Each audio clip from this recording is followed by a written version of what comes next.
Hello, everyone. Tonight I'll be presenting on an essay I wrote last semester at uni titled, "I Pray I Am Not Killed for the Crime of Being Small, Arachnids as a Litmus Test of Reader Empathy in Philip K. Dick's 1968 novel, Do Androids Dream of Electric Sheep?" So this was the first of two assignments I wrote for this incredible unit, in other words, sci-fi, speculative fiction, and fantasy. One thing I adore about university-level English literature units is the freedom you're given in assessment tasks. So for this essay, the task was to analyze a short passage or scene, in case of movies, of our choosing from one of the texts we looked at thus far. So we had choice from H.G. Wells' Time Machine, Electric Sheep, the Blade Runner, which was actually adapted from PKD's novel into film by Ridley Scott in 1982, and then Michael Gondry's 2004 film Eternal Sunshine of the Spotless Mind. We had to discuss what significance the passage has within the text as a whole, and then how, as a reader, it encourages you to focus on the meaning of the text by drawing attention to insert blank topic of our choice. So one of the most open-ended tasks I've had the pleasure of coming across, and I knew instantly I wanted to write on Electric Sheep, as the novel had really taken me by surprise. It was my first time reading or even hearing about it, which I'm a little ashamed to say, and I ended up tearing through the entire thing in one fever dream sitting, which I like to think is how PKD envisioned it being experienced. Something kind of across my experience with literature I continually find myself drifting back to in my analysis is examining concepts of boundary lines, the ways that we identify in-groups and out-groups, which traits are assigned to which groups, the language used to communicate these distinctions, and who is holding the authority to create such classifications.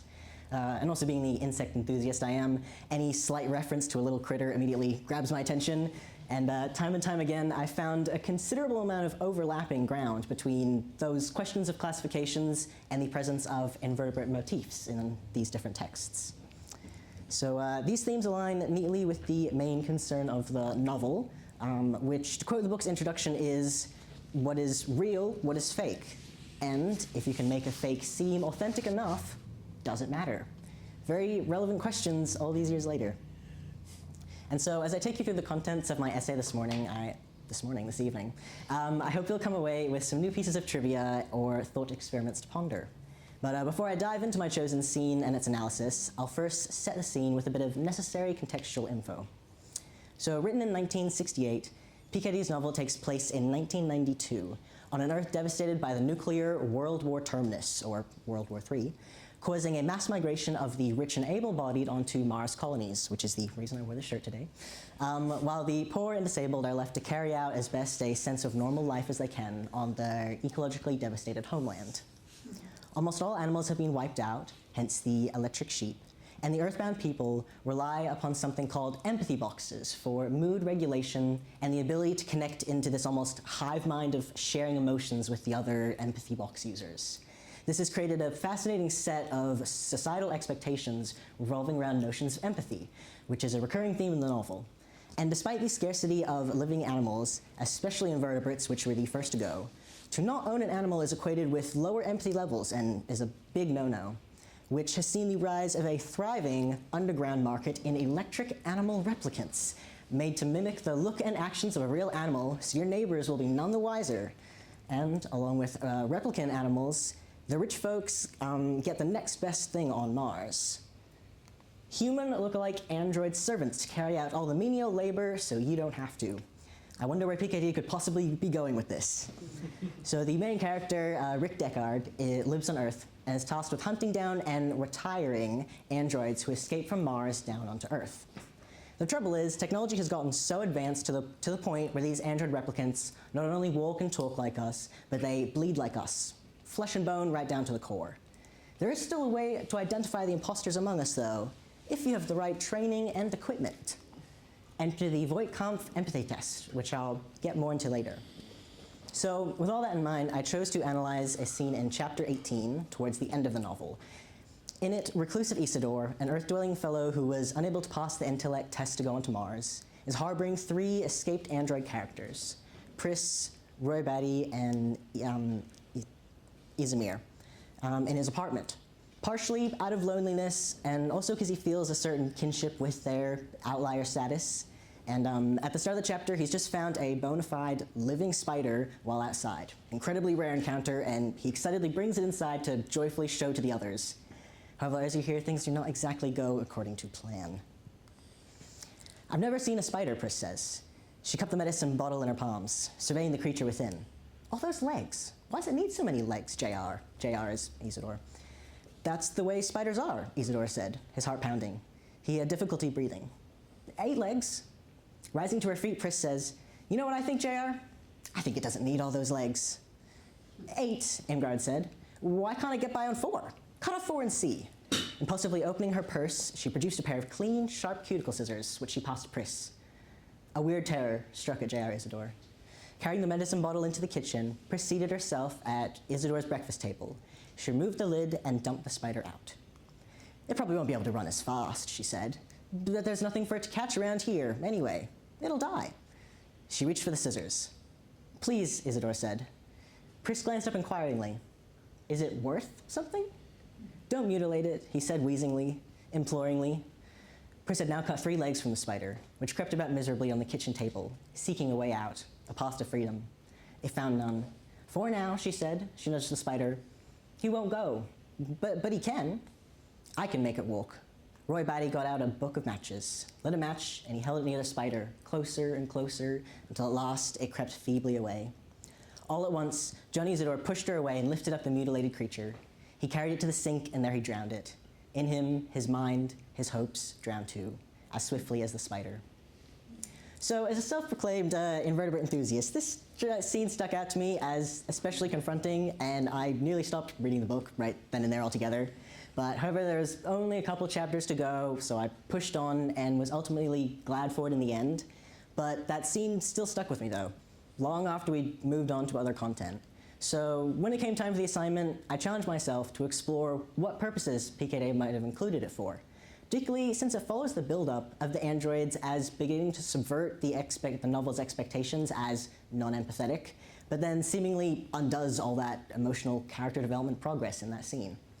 However, after further examination of the scene and other relevant literature I looked into, I felt that its thematic potential lies not in whether it affirms or denies the androids a sense of empathy in the eyes of the reader, but rather in issuing a direct challenge to the reader regarding how empathetic, or lack thereof, their own responses to the scene are. Because despite initially appearing to demonstrate the android's lack of empathy, and by extension humanity, it instead challenges the notion that empathy is an intrinsically human trait by subjecting a typically othered, in this case a spider, creature to harm, positioning viewers and participants in a Voight-Kampff empathy test of their own. And especially by using a spider, an animal unfortunately generally not favorably looked upon by majority society, it creates, as I said before, this litmus test, measuring the extent of one's own ability to recognize another creature as deserving of respect. And in the context of the novel, this recognition would then determine the reader's own status as a human or android. So my main points were as follows, a bit of a roadmap, if you will. Introducing the human-android and empathetic-unempathetic binary as upheld by the Voight-Kampff or VK test. I then proposed that the spider scene functions as a question scenario posed metatextually to the reader, and then I went into expanding beyond the human-android binary. Don't stress if that all sounded like gibberish, it'll all unfold in good time. So let's return to that mysterious Voight-Kampff or VK test I mentioned earlier. It's described as a behavioral examination measuring one's reaction to a morally shocking stimulus, and a failure to respond empathetically indicates android status. Notably, the shocking stimulus in question is various hypothetical scenarios regarding animal welfare, such as being given a calfskin wallet, or going over to someone's house and seeing a deer's head mounted on the wall.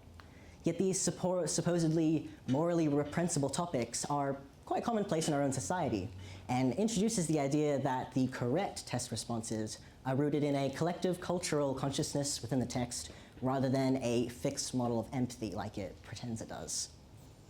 And so I further expanded upon this after noticing a glaring inconsistency to the sentiments of anti-animal cruelty in one of the VK questions regarding a wasp. The Deckard is talking to Rachel, who at this point we don't know if she's an android or not, and says, "You're sitting watching TV, when suddenly you discover a wasp crawling on your wrist. Rachel says, "I'd kill it, no hesitation."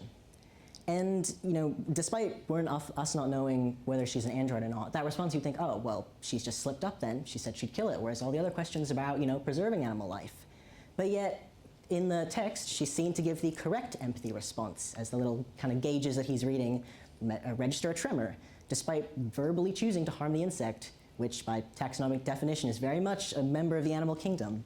And so already we kind of begin to see some underlying biases surrounding which subjects are deserving of this empathy response. And the implications of the VK test focusing on empathy is that it then positions humans and androids as these kind of immutable constructs separated by either a possession of or lack of empathy. And this separation is necessary to uphold the kind of anthropocentric status quo within the book, with empathy being the kind of novel's weapon of choice in keeping the lines from becoming muddied. And with empathy, the weapon being used to uphold this divide, the VK test operates as the steel of its blade. In summary of point 1, parallel to the division between the human android, it begs the question of where exactly the line between animal and non-animal is drawn, and who gets to draw them. So diving right into my second point, there's plenty of literature out there talking about how in delivering the test questions to the novel's characters, it inadvertently also forces you as the reader to ponder your own responses, creating this interaction with the novel.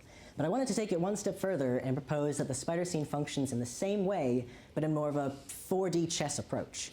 Sure, no question is explicitly read out to you in the passage I read earlier, but rather you're witnessing what could very well be one of these hypothetical scenarios playing out in front of you. You're immersed in it.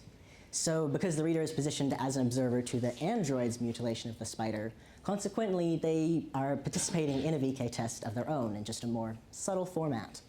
And I would go on to argue that the decision to depict a spider on the receiving end of harm is not by coincidence, as the audience has already been exposed to Descartes' musing on the spider's empathetic status earlier in the novel.